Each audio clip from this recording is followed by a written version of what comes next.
The Last Battle by C.S. Lewis. Chapter 5. How Help Came to the King. But his misery did not last long. Almost at once there came a bump, and then a second bump, and two children were standing before him. The wood in front of him had been quite empty a second before, and he knew they had not come from behind his tree, for he would have heard them. They had, in fact, simply appeared from nowhere. He saw at a glance that they were wearing the same queer, dingy sort of clothes as the people in his dream, and he saw at a second glance that they were the youngest boy and girl out of that party of 7. "Gosh," said the boy, "that took one's breath away. I thought—" "Hurry up and get them untied," said the girl. "We can talk afterwards." Then she added, turning to Tyrion, "I'm sorry we've been so long. We came the moment we could." While she was speaking, the boy produced a knife from his pocket and was quickly cutting the king's bonds. Too quickly, in fact, for the king was so stiff and numb that when the last cord was cut, he fell forward on his hands and knees. He couldn't get up again till he had brought some life back into his legs by a good rubbing. "I say," said the girl, it was you, wasn't it, who appeared to us that night when we were all at supper, nearly a week ago?" "A week, fair maid?" said Tyrion. "My dream led me into your world scarce 10 minutes since." "It's the usual muddle about times, Pole," said the boy. "I remember now," said Tyrion. "That too comes into the old tales. The time of your strange land is different from ours. But if we speak of time, 'tis time to be gone from here, for my enemies are close at hand. Will you come with me?" "Of course," said the girl. "It's you who've come to help." Tyrion got to his feet and led them rapidly downhill, southward and away from the stable. He knew where he meant to go, but his first aim was to get to rocky places where they would leave no trail, and his second to cross some water so that they would leave no scent. This took them about an hour's scrambling and wading, while that was going on, nobody had any breath to talk. But even so, Tyrion kept on stealing glances at his companions. The wonder of walking beside the creatures from another world made him feel dizzy. But it also made all the old stories seem far more real than they had ever seemed before. Anything might happen now. "Now," said Tyrion, as they came to the head of a little valley which ran down before them among young birch trees, "we are out of danger of those villains for a space, and may walk more easily." The sun had risen, dewdrops were twinkling on every branch, and birds were singing. "What about some grub? I mean for you, sir. We too have had our breakfast," said the boy. Tyrion wondered very much what he meant by grub, but when the boy opened a bulgy satchel which he was carrying and pulled out a rather greasy and squashy packet, he understood. He was ravenously hungry, though he hadn't thought about it until that moment. There were 2 hard-boiled egg sandwiches, and 2 cheese sandwiches, and 2 with some kind of paste in them.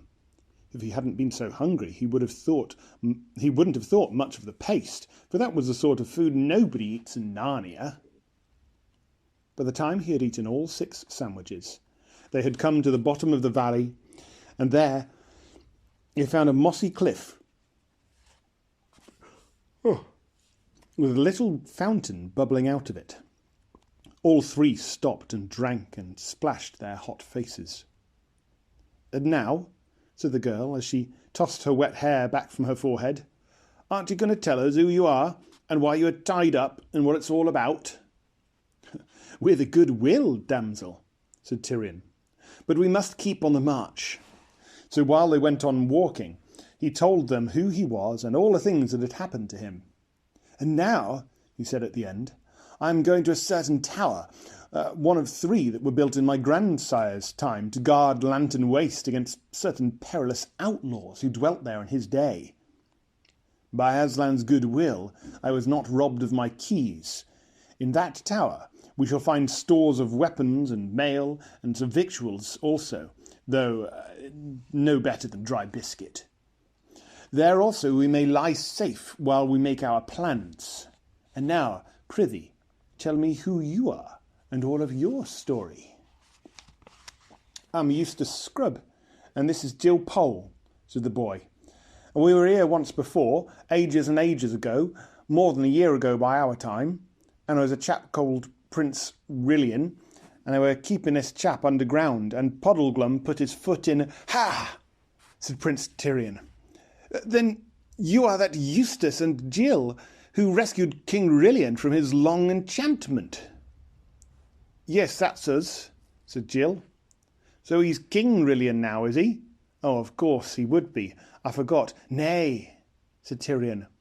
"I am the seventh in descent from him. He has been dead over 200 years. Jill made a face. "Oh," she said. "That's a horrid part about coming back to Narnia." But Eustace went on. "Well, now you know who we are, sire," he said. "And it was like this. The Professor and Aunt Polly had all got the friends of Narnia together." "I know not these names, Eustace," said Tirian. "They're the two who came into Narnia at the very beginning, the day all the animals learned to talk." "By the lion's mane," cried Tirian. "Those two, the Lord Diggory and the Lady Polly, from the dawn of the world, and still in your place. The wonder and the glory of it. But tell me. "She isn't really our aunt, you know," said Eustace. "She's Miss Plummer, and we call her Aunt Polly. Well, those two got us all together, partly just for fun, so that we could have a good old jaw about Narnia, for of course there's no one else we can ever talk to about things like that, but partly because the Professor had a feeling that we were somehow wanted over here. Well, then you came in like a ghost, or goodness knows what, and nearly frightened the lives out of us, and vanished without saying a word. After that, we knew for certain that there was something up. The next question was how to get here. You can't just go by wanting to." So he talked and talked, and at last the Professor said the only way would be by the magic rings. It was by those rings that he and Aunt Polly got here long, long ago when they were only kids, years before we younger ones were born. But the rings had all been buried in the garden of an house in London. That's our big town, sire. And the house had been sold. So then the problem was how to get at them. You'll never guess what we did in the end. Peter and Edmund, that's the Eye King Peter, the one who spoke to you, went up to London to get into the garden from the back, early in the morning before people were up. And they were dressed like workmen, so that if anyone did see them, it would look as if they'd come to do something about the drains. I wish I'd been with them. It must have been glorious fun. Anyway, they must have succeeded. That for the next day, Peter sent us a wire. That's a sort of message, sire. I'll explain about it some other time. To say he'd got the rings. And the day after that was the day Pole and I had to go back to school. We're the only two who are still at school and we're at the same one.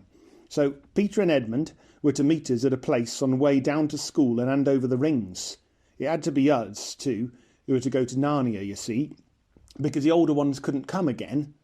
So we got onto the train. It's a kind of thing people travel in our world. A lot of wagons chained together, and a Professor and Aunt Polly and Lucy came with us. We wanted to keep together as long as we could.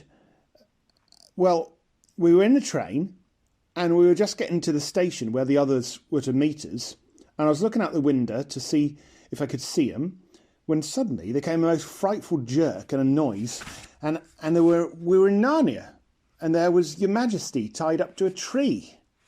"Oh." "So you never used the rings?" said Tirian. "No," said Eustace. "Never even saw 'em. Aslan did it all for us in his own way without any rings." "But the High King Peter has them," said Tirian. "Yes," said Jill, "but we don't think he can use them. When the other two Pevensies, King Edmund and Queen Lucy, were last here, Aslan said they never would come to Narnia again, and he said something of the same sort to the High King only longer ago. You may be sure he's like to come a shot if he's allowed." Gosh, said Eustace. It's getting hot in this sun. Are we nearly there, sire?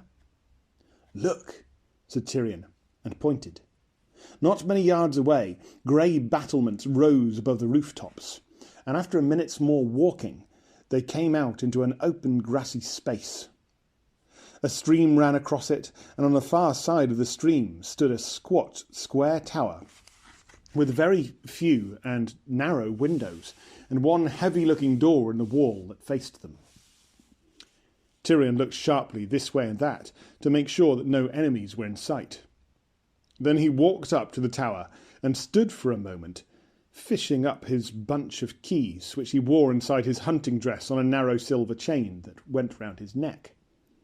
It was a nice bunch of keys that he brought out, for 2 were golden and many were richly ornamented. You could see at once that there were keys made for opening solemn and secret rooms in palaces, or chests and caskets of sweet-smelling wood that contained royal treasures. But the key which he now put into the lock of the door was big and plain, and more rudely made. The lock was stiff, and for a moment Tyrion began to be afraid that he would not be able to turn it. But at last he did, and the door swung open with a sullen creak. "Welcome, friends," said Tyrion. "I fear this is the best palace the King of Narnia can now offer to his guests." Tyrion was pleased to see that the 2 strangers had been well brought up. They both said not to mention it, and that they were sure it would be very nice. As a matter of fact, it was not particularly nice. It was rather dark and smelled very damp. There was only one room in it, and this room went right up to the stone roof. A wooden staircase in one corner led up to a trapdoor by which you could get out onto the battlements. There were a few rude bunks to sleep in, and a great many lockers and bundles. There was also a hearth, which looked as if nobody had lit a fire in it for a great many years. "We'd better go out and gather some firewood first, hadn't we?" said Jill. "Not yet, Conrad," said Tyrion. He was determined that they should not be caught unarmed, and began searching the lockers, thankfully remembering that he had always been careful to have these garrison towers inspected once a year, and to make sure that they were stocked with all things needful. The bowstrings were there in their coverings of oiled silk. The swords and spears were greased against rust, and the armour was kept bright in its wrappings. But there was something even better. "Look you," said Tyrion, as he drew out a long mail shirt of a curious pattern and flashed it before the children's eyes. "That's funny-looking mail, sire," said Eustace. "Aye, lad," said Tyrion. "No Narnian dwarf smithed that. 'Tis mail of Calaman. Outlandish gear. I have kept a few suits of it in readiness, for I never knew when I or my friends might have reason to walk unseen in the Tisrock's land. And look on this stone bottle. There is a juice which, when we have rubbed it on our hands and faces, will make us brown as calamine's." "Oh, hurrah!" said Jill. "Disguise! I love disguises." Then Tyrion showed them how to pour out a little of the juice into the palms of their hands and rub it well over their faces and necks, right down to the shoulders, and then on their hands right up to the elbows. He did the same himself. "After this is hardened on us," he said, "we may wash in water, and it will not change. Nothing but oil and ashes will make us white Narnians again. And now, sweet Jill, let us go and see how this mail shirt becomes you. 'Tis something too long, and not so much as I feared. Doubtless it belonged to a page in the train of one of their Tarkans." After the mail shirts, they put on Calamine helmets, which are little round ones fitting tight to the head and having a spike on top. Then Tyrion took long rolls of some white stuff out of the locker and wound them all over the helmets till they became turbans, but the little steel spikes still stuck up in the middle. He and Eustace took curved Calamine swords and round little shields. There's no sword light enough for Jill, but he gave her a long straight hunting knife, which might do for a sword at a pinch. "Hast thou any skill with the bow, maiden?" said Tyrion. Nothing worth talking of, said Jill, blushing. Scrub's not bad. Don't you believe her, sire, said Eustace. We've both been practising archery ever since we got back from Narnia last time, and she's about as good as me now. Not that either of us is much. Then Tyrion gave Jill a bow and a quiver full of arrows. The next business was to light a fire, for inside that tower it still felt more like a cave than anything indoors, and set one shivering. But they got warm gathering wood, and the sun was now at its highest, and once the blaze was roaring up the chimney, the place began to look cheerful. Dinner was, however, a dull meal, for the best they could do was to pound up some of the hard biscuit which they found in a locker, and pour it into boiling water with salt, and so as to make some sort of porridge. And of course there was nothing to drink but water. I wish we'd brought a packet of tea, said Jill. Or a tin of cocoa, said Eustace.